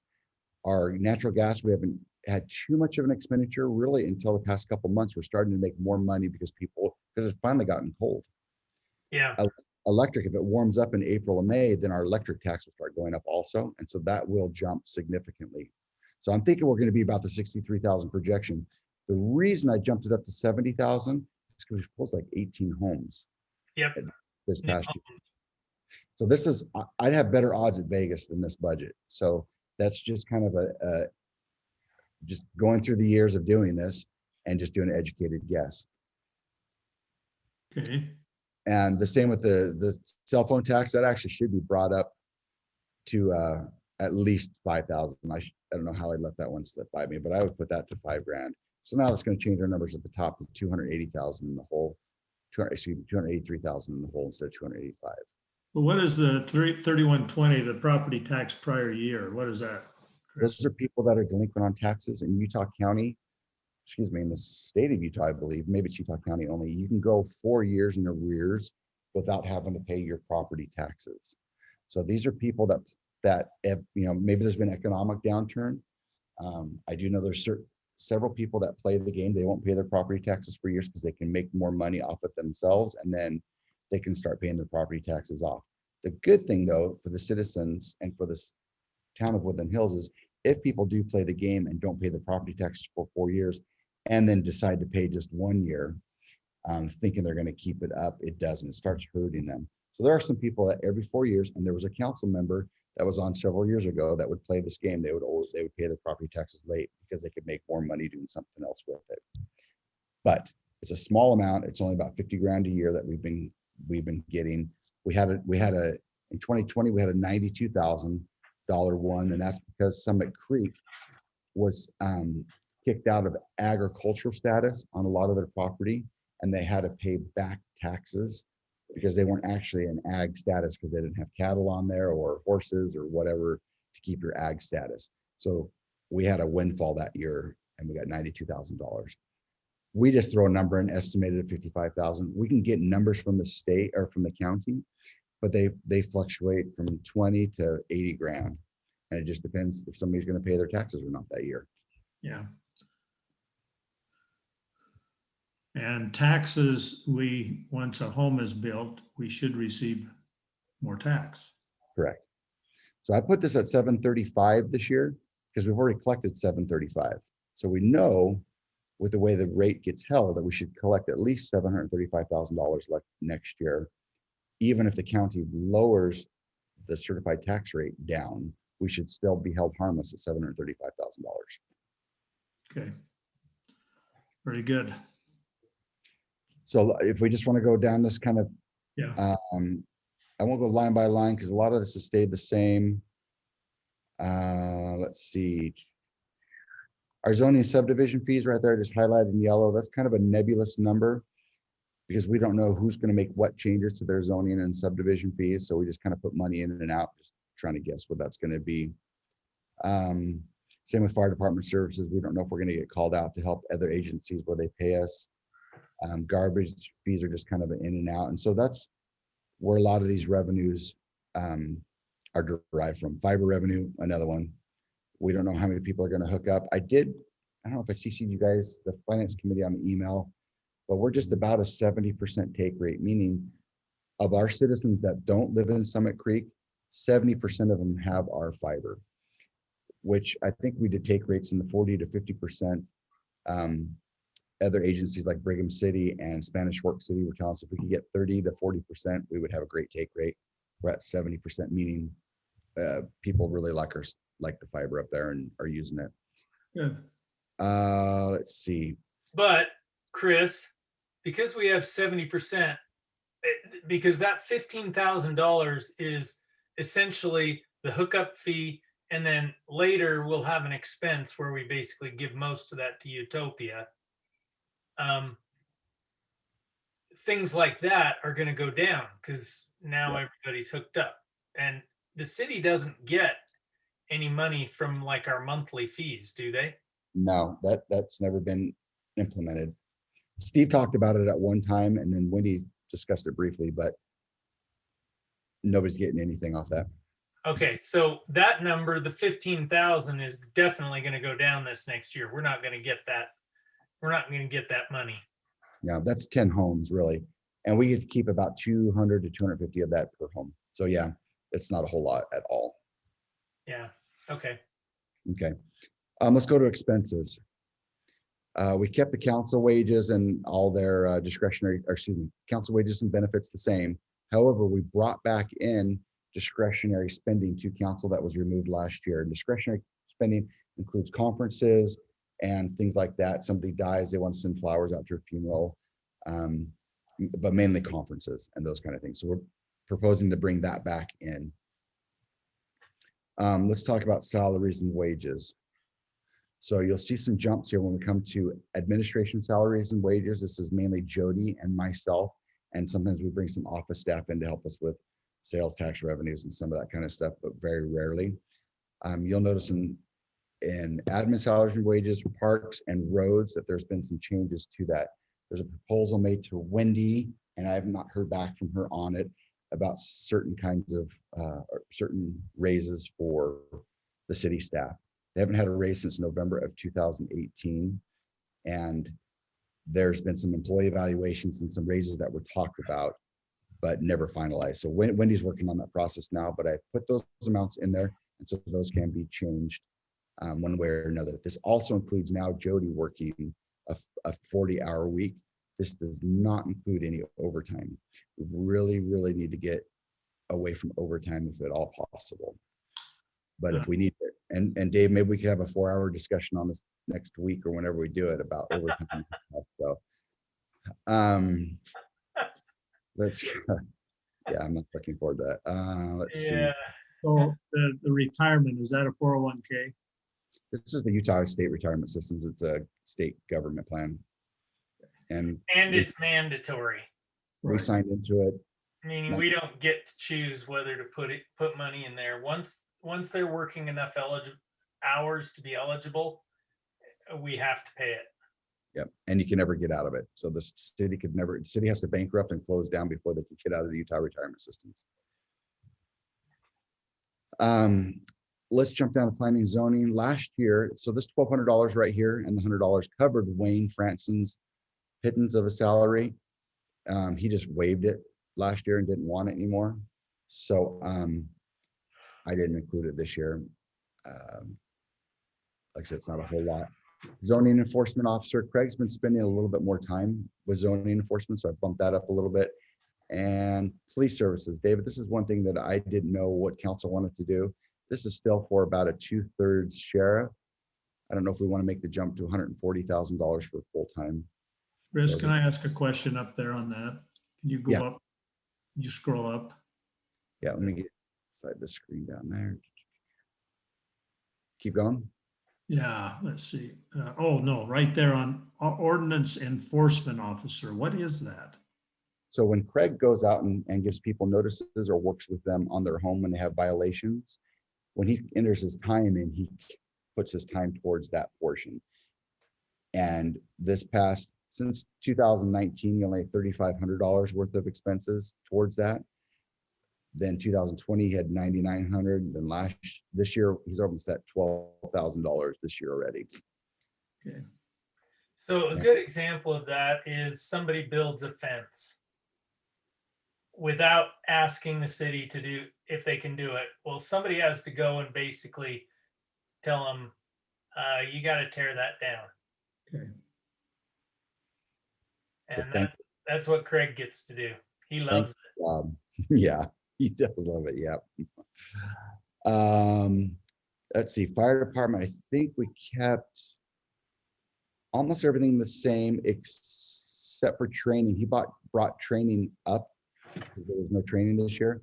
But you can see the expenses for training. He's only spent about $30 this current year we're in, and he had $8,000. But the St. George Fire School that happens in January didn't happen this year. So he'll be returning some of that $8,000 this year, but he's asking for $4,000 more next year because there's going to be some additional trainings. Any way we can prepay that, Chris? I know, wouldn't that be nice? No, we don't even get notification until November what the classes are going to be. Wow. Okay. But he's keeping all his supplies at 45,000, and that's pretty much the same. Go down to EMS. EMS wage is the same, and this is basically their year-end bonus, the benefits, training. So that's basically all kept the same. Let's go to roads. That's going to be the next big hit. So you can see roads with the salary increase of nearly $57,000, $58,000 there. Yeah, anyways, Wendy's reviewing that right now, so we'll have to see how that goes. Excuse me, I shouldn't say 164,000. What It is does city wages mean? I don't know what that means. So this goes for Corbett and Craig, and we got some roads workers that come in the summer to lay asphalt on the roads and this crack seal and that kind of stuff. But I apologize, it's not 108,000 to 164,000. What I did is I took the 164,000. Part of it's going to go down in here, part of it's going to go down in here, and these next two lines. And I just haven't broke that out yet because I need to get with Corbett and talk a few things over. But so I could change this to 35,000 and then reduce this 164 by 35,000. So I don't know if you're following on that or not. I just kind of lump So some. what I'm hearing is Corbett, this is some of his wages, some of somebody else's wages, things like that. Basically 50% of Corbett's, almost 50% of Craig's. Craig, it's probably 35% of Craig's. And then we do have like Michael Prey, Eric Johnson, some of these Right. kids that come back in the summer and work. I was Well, gonna and ask you that, where they're at. Thank you. Mike and Nick, I think this is obvious, but it may not be. One of the things that makes it really difficult, like it's really hard to say, well, how much does Corbett make anyway from this? And the reason is because Corbett gets money from street wages, but he also gets it from building inspections. And then he also gets it from water.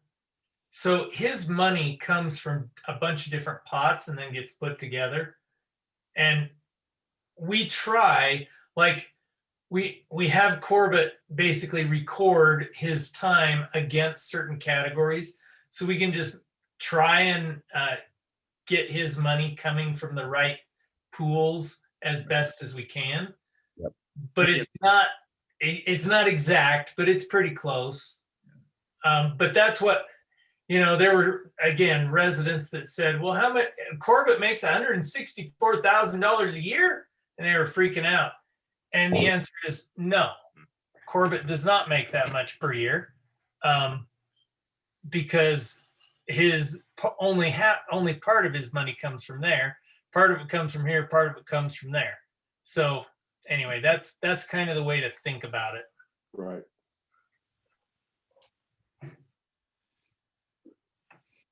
Okay, I want to jump down a little bit here. Some of these are just very small increases, but there's a large one right down here. Oh, wow. And so what Corbett is, that the way Corbett looks at projects is he likes to put what he estimates the cost is going to be, even though we may not pay cash for it, we may borrow the money. But he's talked, and sounds like Mike, you talked to him a lot today, but this $150,000 here, and there's $150,000 in the water account for the $300,000 he wants to use to expand the building. So that's why that amount is there. I would not recommend it. The streets capital outlay is for the building? Yeah, you see my note. You see my note down here. Payment on 2 trucks of $18,000, which we're splitting with snow plowing and water, and then $150,000. I shouldn't say for waste storage. It's for expansion of city center. Right. And you said he's splitting that between 2 different categories, street, capital, and another one. And water, and we'll get to that in a little bit. Okay. So $300,000. I would be surprised if we could get it done for $300,000, but at least we got to start, and it's a talking point, and council can deal with it as they wish. Yeah. I hate the idea of touching the city center. I Is have this a good time to talk about that right now? Or do you want to keep going, Chris, and then talk about it later? Because I don't want this meeting to go past 10, so. It's up to you guys, because this next line item is another huge one. Yeah. $171,000 for road maintenance. This is something the city has talked about for years. And Corbett feels on a 5-year rotating cycle, if he had $172,000, he could keep the roads maintained, re-asphalted, crack sealed, all that kind of stuff. So between these two amounts here is really helping push our budget over the $283,000 in the hole. Hey, Chris. Yeah. And I apologize for bringing this up now, but what would really help our budget meeting on whenever it is, the retreat, is if when the budget gets presented to the council, is if you could have a document that actually highlights like the areas of greatest significant change. You want to know just what I mean? focus in on those instead of line by line like last time. Yeah, so we don't go line by line, because that was a waste of time. I'm with you. When they're really, last year, there were only like 3 lines that were killing us. It was the mitigation project that was killing us. End of story. So anyway, I'm just suggesting that that might be a better approach, to just highlight the areas that you think are really need discussed, so we can ignore the rest. Great. You don't want to go over $50 here and $25. It got that bad last year. It was awful. I mean, we were talking about whether or not we should have a 2% raise for the employees, and that discussion went on for over 40 minutes. It was ridiculous. Okay, so the rest of the budget here, is it pretty well in line with what it was last year? Almost. Let me get down to, they're asking for more on parks and trails. And the biggest thing on parks and trails right here, it's about $11,000 difference. And that is, we have to come up with some cash now to do Chipper Day. And Chipper Day has been free for like the past 4 to 5 years. Craig thinks he actually might have another grant, a line on the grant. And he told them that we could put in about $5 grand. And they came back and said, why don't you sharpen your pencil a little more? If we're going to give you $300,000, you guys need to participate a little bit more. So Craig's working on that right now, but in his original budget, he asked for $20,000, and that basically goes to rent the chipper and to pay the county boys that come up and chip for us. Oh, it's a good program, I think. Yeah. We put 10,000 back in for Woodland Hills Day, but here's the next big one down here. These transfers in and out. So last year, council removed the $50,000 that Craig was trying to get for a new fire truck. So Craig has asked for that $50,000 to be put back in as a savings account, and this $50,000, and I'll show you in a second, gets put into another fund. But once again, stay tuned. Beth didn't give me a budget this year, so I'm just having to just guesstimate. This is $15,000. I know they've been wanting to start transporting themselves. Our ambulance that we have from Payson is going to need to be upgraded with certain things, but we don't need a new ambulance yet. But this $15,000 would help us in 3 or 4 years to have a good down payment on one, should we get to that point. So that one, once again, that's just me putting that in. Snow plowing, just kept it at 5,000. Corbett wants to put in some kind of auger system down at the salt shed, but I'm going to erase that because that was actually put up earlier. This is additional savings. Sorry, give me a second. He explained that to me today too. It sounds kind of like an interesting thing that we might be able to save some time and energy, but He's quite ingenious. and then roads, capital projects, and parks. So I'll show you those in a second where those are going. So this budget as of right now, without those 2 loans that I talked about, is $283,589 in the hole. I'm going to jump to what's called another fund. So Fund 10 through the state of Utah is called the General Fund. Now I'm going to go to the Capital Projects Fund. This capital project used to do a bunch of stuff in the city. It's just a zero-based budget now because we're not really running too much of this capital projects because we've broken capital projects out by fire, EMS, snow plowing, roads, and parks. And so I'm just going to go into the fire capital projects now, and you'll see that the 50,000 is slated to come in here and basically just sit as a savings. That's the one Craig wants. EMS,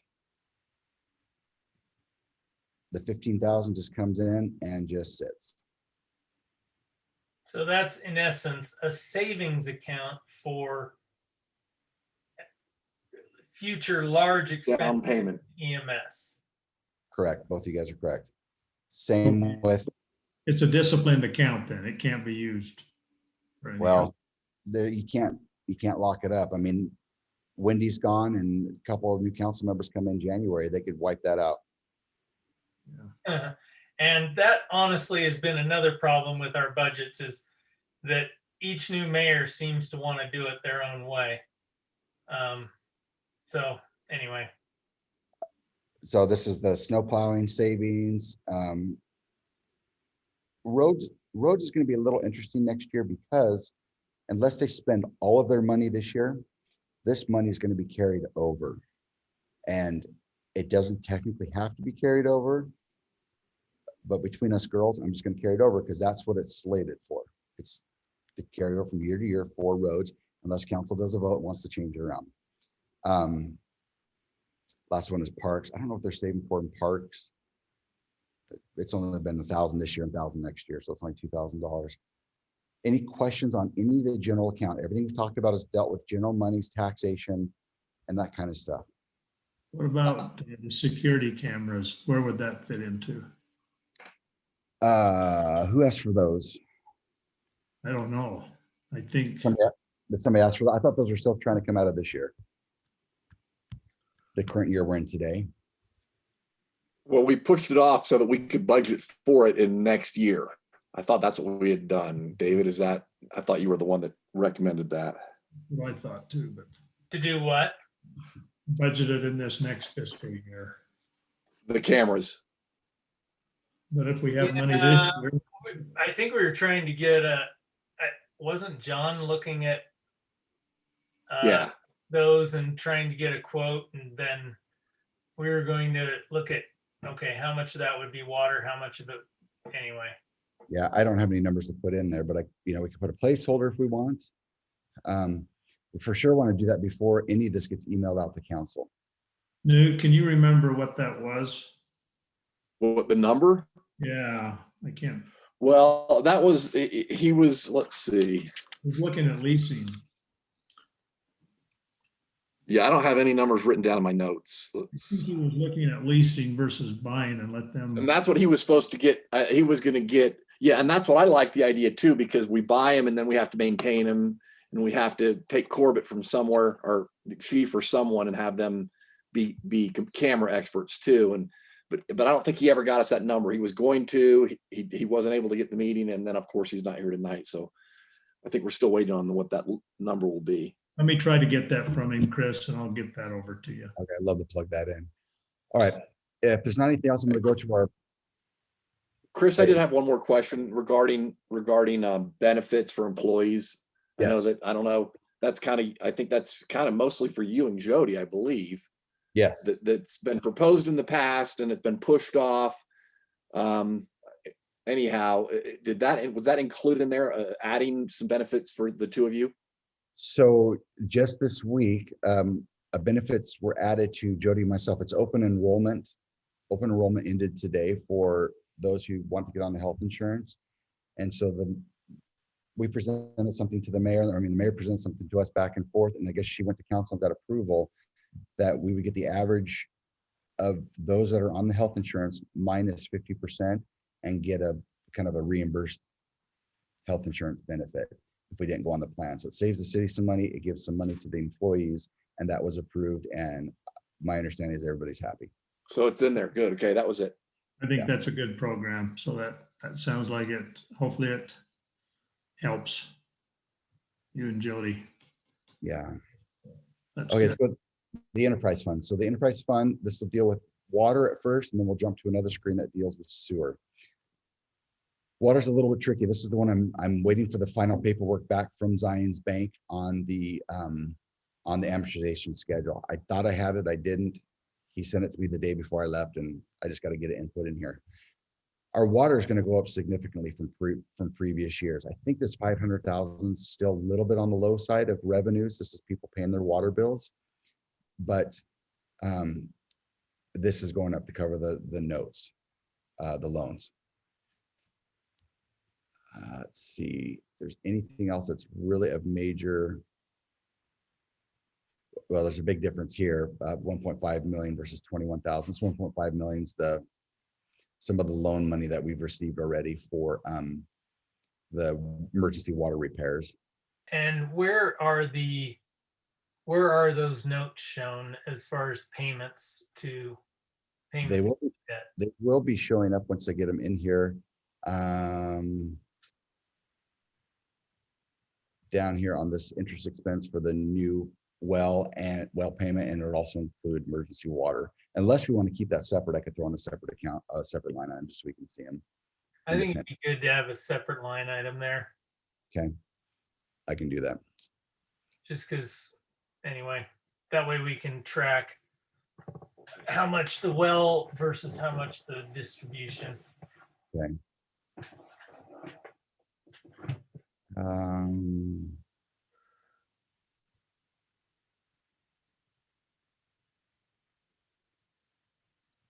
Just trying to see if there's anything. Oh yeah, here's the other $150,000 that Corbett was talking about for the building.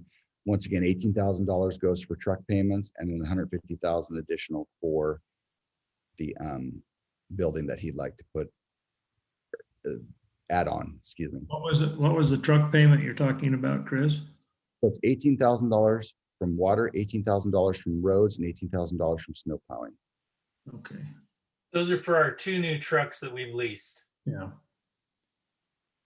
And my understanding is they're awesome.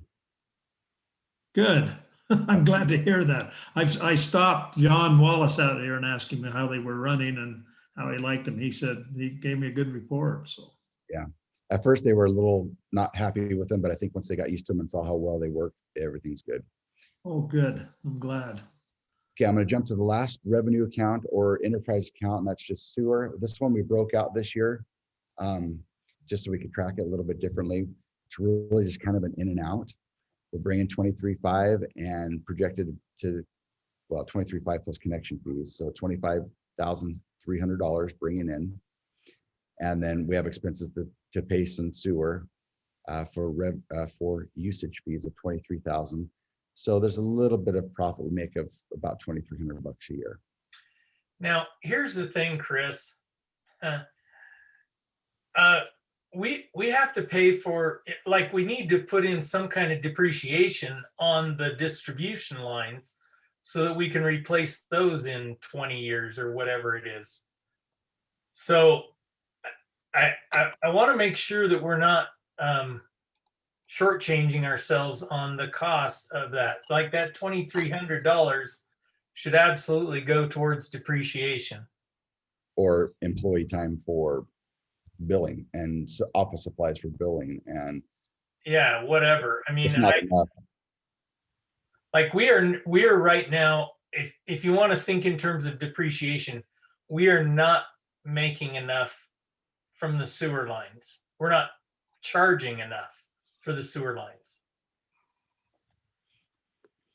So my understanding, Dave, is, and I haven't read the contract lately, but doesn't Payson own the sewer line all the way up to each lateral that comes out of the houses? The way I understood it.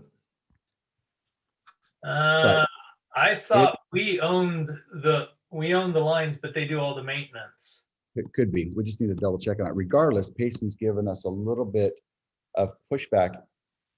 I personally haven't heard this. I think I've heard it from Bob Otley, and correct me if I'm wrong, Dave, but Payson has talked about maybe they're not liking this arrangement anymore. Or No, they want that's true. to- That's true. The mayor met with Payson's mayor and apparently got things smoothed out. But Good. yeah, I mean, part of the problem is the fact that they don't have as many people connected as they were hoping. And so they're not earning as much money as they were hoping. And so, yeah, there were just kind of some rough feelings there. So Payson's roughly $1 million to put that line in up to the bottom of Woodland Hills. And if we're paying them $2,500 a month or so, you can add the numbers up. They're not Not recovering. subsidizing our sewer.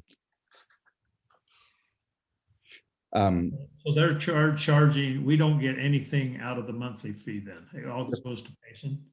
No, we get 25.3 bucks. and pay 23,000. Yeah, about 200 bucks a month. So here's the other thing we need to look at though. In talking with Payson last year, I haven't seen this come across yet, but they're anticipating that these rates are going to go up. The monthly sewer rates to our residents and to their residents are going to go up almost another $50 to $100 a month. They have to redo their whole power plant or their sewer plant down there to become compliant.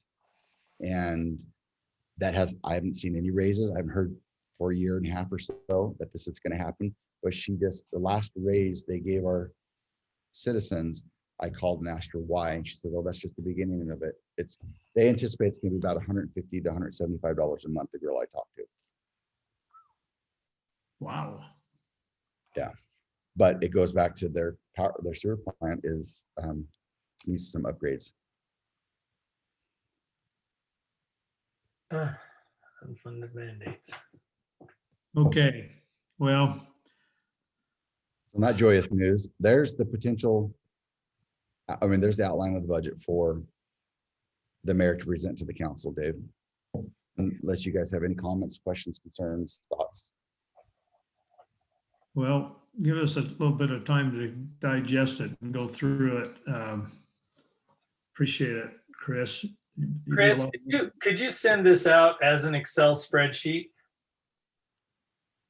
I will do that somehow. Yep, I can do it here. I thought you already sent it to us, Chris. You I didn't? did do it in Excel. I think I just sent it as a PDF. Oh, okay. Um,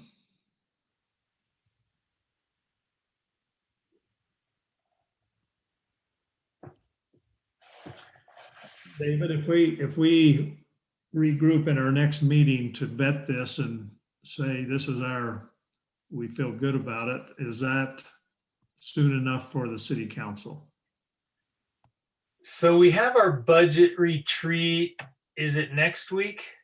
Yep.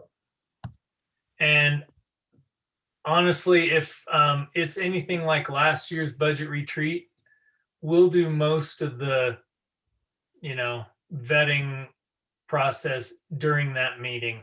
Okay. Well, then, I'd like to talk to you a little bit about Corbett and his dream. You probably know about it and what he wants to do. And I talked to Craig Tood today about it. And I took a tour down through the buildings there, and there is a space issue. Oh, there's no doubt there's a space issue. I just hate the idea of expanding the city center. I'd rather build something down by the salt shed. So if you did that, David, how would you have cleaning equipment in there? And like looking at the salt trucks and things like that, when they're hauling salt and that, they have to get those things cleaned or we're in for problems down the road. Totally agree. So you just, How do you clean them down there and take care of them? And well, we've got water down there. We've got electricity. So you do it the same way you would up at the city center. I mean, you build a place where you can wash them off, and you build a power washer into the system, and you just wash them off. I mean, so you think that would be more economical for us than to add on to the city center? He's looking at going to the west, to that rock wall, putting in 3 new bays that would basically house the snow plows in there, freeing up a lot of the other areas. I see one of the issues down there is it's pretty I'm not gonna say it's disorganized, it's just a lot of stuff in there that if I went to find something, I wouldn't be able to find it. And I think it needs to be organized. And Yeah. we probably have a lot of money tied up in a lot of that stuff, and we should be probably taking care of it a little better. yeah, I mean, In there, but that's an important issue, I think. and I agree that it's an important issue. No question that we need to have a place for our equipment. I just, the idea of expanding the city center isn't my favorite idea. I'd rather build a public works building down by the salt shed. Whether it's cheaper or not, I don't know. We'd have to get 2 different bids and evaluate that, how much would it be to do this? How much would it be to do that? But as far as what you would have at each one of those sites, I honestly don't think there's, the one thing about the city center is I don't feel like we could expand that. How do I say this, on the cheap? Like down by the salt sheds, we could make it kind of a shed-like building. Steel And- structure or something. Yeah, which I think would be less expensive than expanding the city center, where we would have to match the way the city center looks. which I think would be more expensive. But again, we'd have to get bids and find out which is the better option. Yeah, plus I went back in and I saw all of the heating element tubes that he has that heats our driveways and everything like that. It's a massive system that he's put in there. I had no idea that was back in there. And he's talking about coming out into where the fire station is and coming off of those big steel beams in there. And that's where he wants to put that oil furnace in there that would run off of oil. But I've had some thoughts on that, and I thought, well, what if in the next 5 to 10 years, these school buses that where we get the oil from is all of a sudden they're mandated to go to electrical, which could happen. Uh-huh. And then you have no more oil to get. It's not only could happen, I would almost guarantee that in 10 years, districts won't be buying diesel anymore. Right.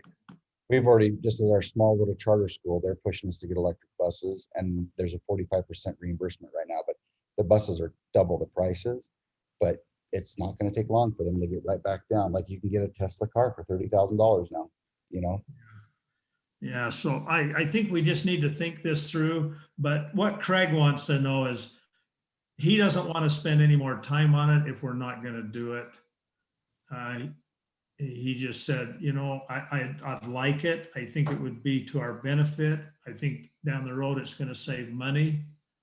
And he has lots of arguments for that case.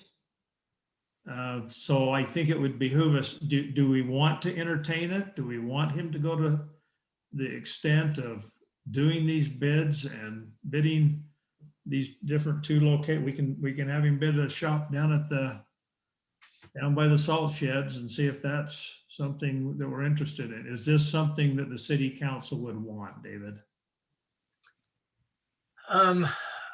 For us to look at? I think the best argument that we've got is the fact that we need to keep our equipment covered.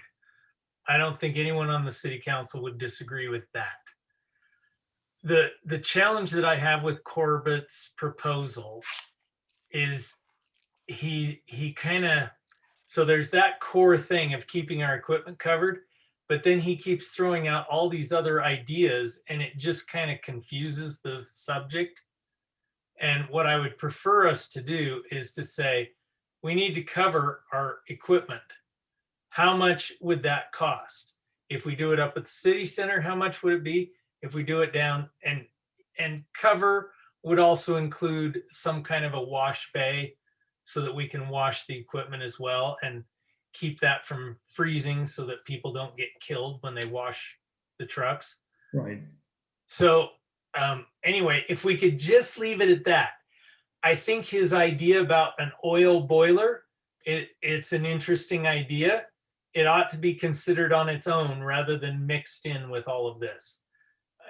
That's my opinion. Okay.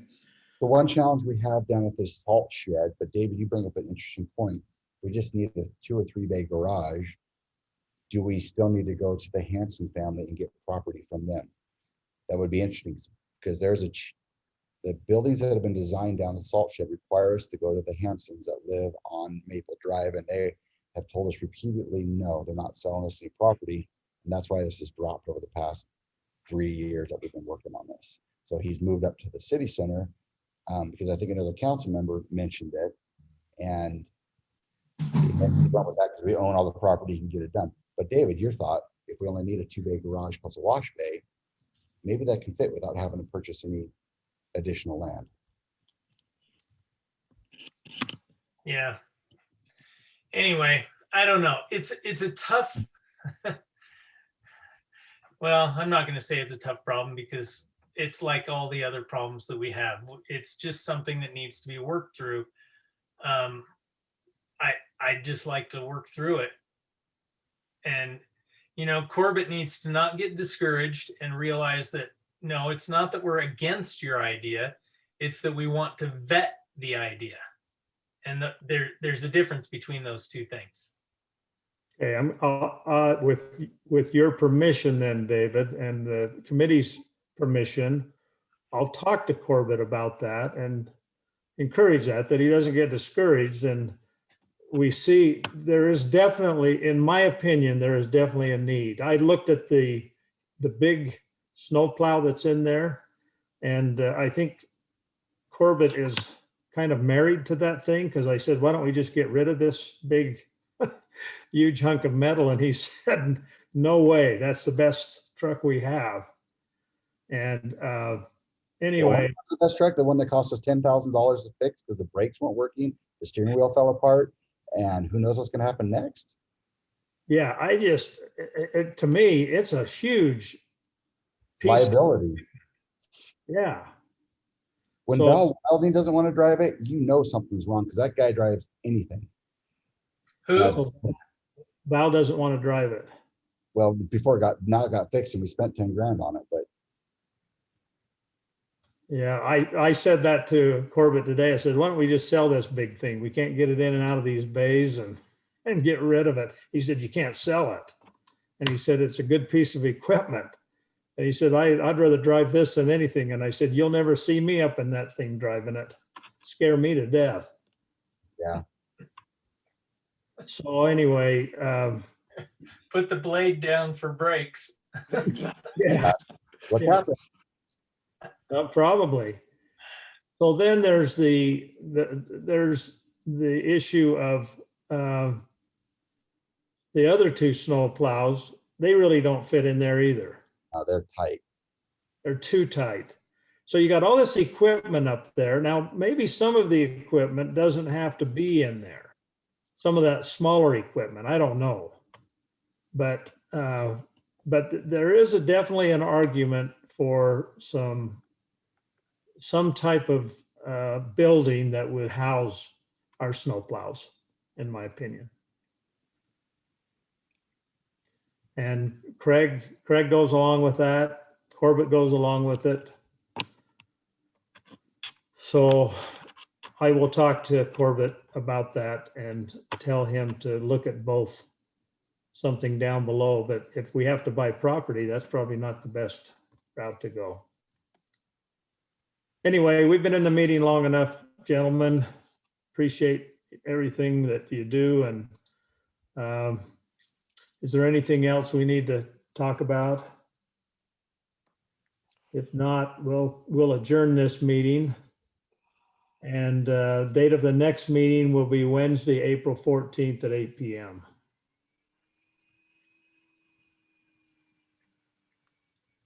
Is there anything you need from us from a city council standpoint, David, that for this budget retreat? You need it? I don't think so. Newt, we got your information about Genola. That was super useful. And it sounds like the Don's the got some benefit information. part of it was already taken care of, so.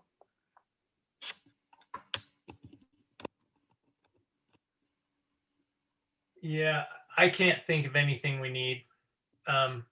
If I do, I'll text you.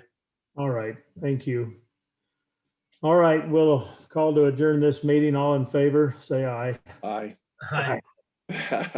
Chris you. especially. Enjoy your vacation, Chris. What Thank time is you. it there, Chris? It's only an hour difference. It's 11. Oh, Yeah, it's not too bad. you'll go to bed. Okay, we'll see you guys. Thanks. Okay, bye-bye. Thank you.